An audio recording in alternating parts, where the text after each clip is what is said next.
أم حسبتم أن تدخلوا الجنة វាចាប់ផ្ដើមឡើងស្រៀងគ្នាតើអ្នកគិតថាអ្នកនឹងបានទៅឋានសួគ៌នោះជាអ្វីដែលអល់ឡោះសួរ ولما يأتكم مثل الذين خلوا من قبلكم ហើយអ្វីដែលបានមកដល់ពួកគេមុនអ្នកអំពីភាពលំបាកនោះគឺវាមិនទាន់មកដល់អ្នកនោះទេឬសំណួរអត់អល់ឡោះថាតើអ្នកគិតថានឹងបានទៅឋានសួគ៌ទាំងដែលអ្វីដែលមិនទាន់បានមកដល់អ្នកអំពីភាពលំបាកការសាកល្បងនិងគ្រោះមហន្តរាយមានន័យថាវានឹងមកដល់អ្នកយើងសូមអល់ឡោះសាកល្បងយើងតាមលទ្ធភាពដែលយើងមានកុំសាកល្បងយើងឲ្យលើសពីលទ្ធភាពឲ្យសោះបើមិនចឹងទេយើងនឹងពិបាកឆ្លងកាត់អ្នកត្រូវសុំពីអល់ឡោះបែបនេះយ៉ាអល់ឡោះឲ្យយើងបានងាយស្រួលអញ្ចឹងអល់ឡោះថាទ្រង់នឹងសាកល្បងអ្នកហើយជីវិតវាមិនងាយស្រួលទេខ្ញុំបានប្រាប់បងអូនស្រីម្នាក់ដែលទៅតែពោលសាហាដាហើយថា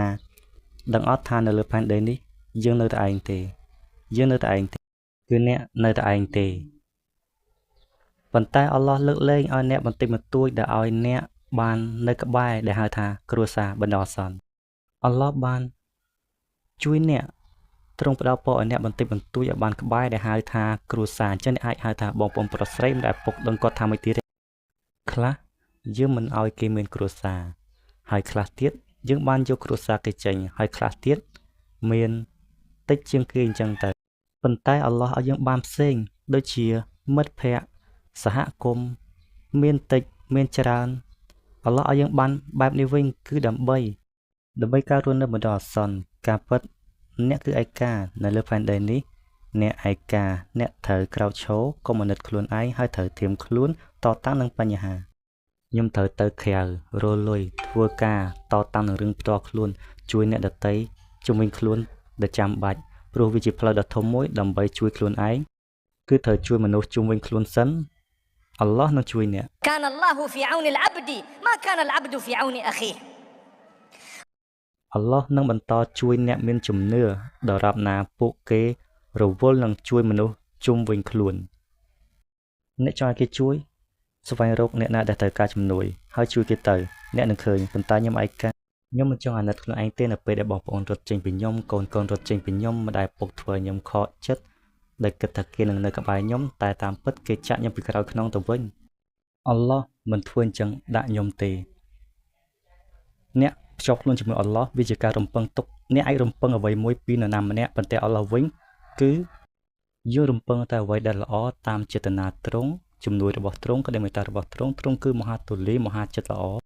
មហាមេត្តាមហាអាណិតស្រឡាញ់ដែលមនុស្សមិនអាចមានដូចហើយអ្នកខ្លះវិញល្អបានតែបន្តិចនោះទេ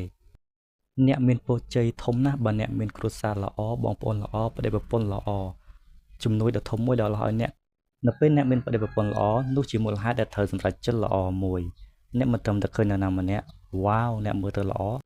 អ្នកដឹងអត់ពេលខ្លះខ្ញុំ scroll TikTok ឃើញអ្នកខ្លះនៅក្នុង comment គេដាក់ថារៀបការមកខ្ញុំបានអត់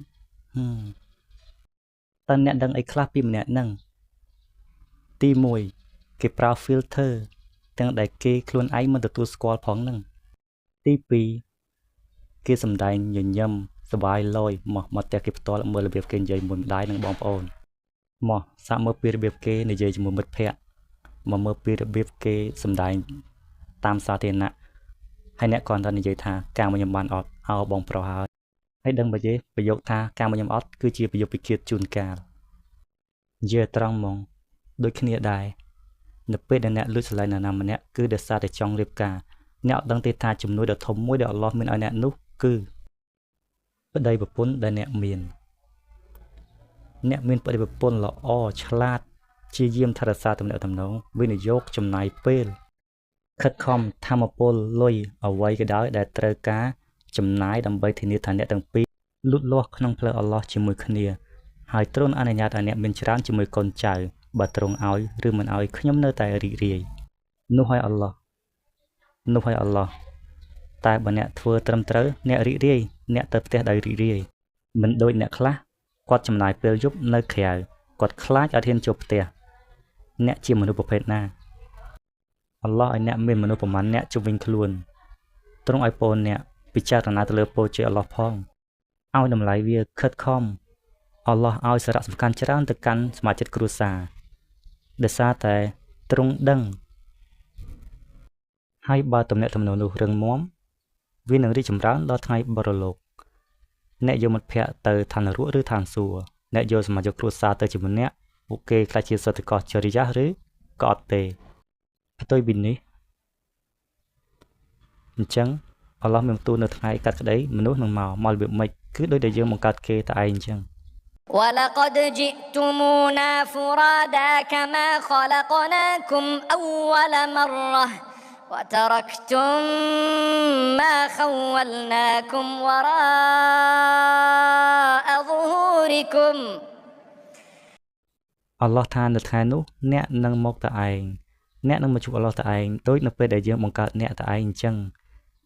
អ្នកមកជួបអល់ឡោះអ្នកមិនអាចថាប៉ាមកជួបអល់ឡោះជាមួយខ្ញុំជួយឆ្លើយខ្ញុំវាមិនមែនជាសំណុំរឿងតុលាការក្នុងផែនដីនោះទេអ្នកត្រូវតែមកជួបអល់ឡោះឆ្លើយជាមួយអល់ឡោះតែម្នាក់ឯង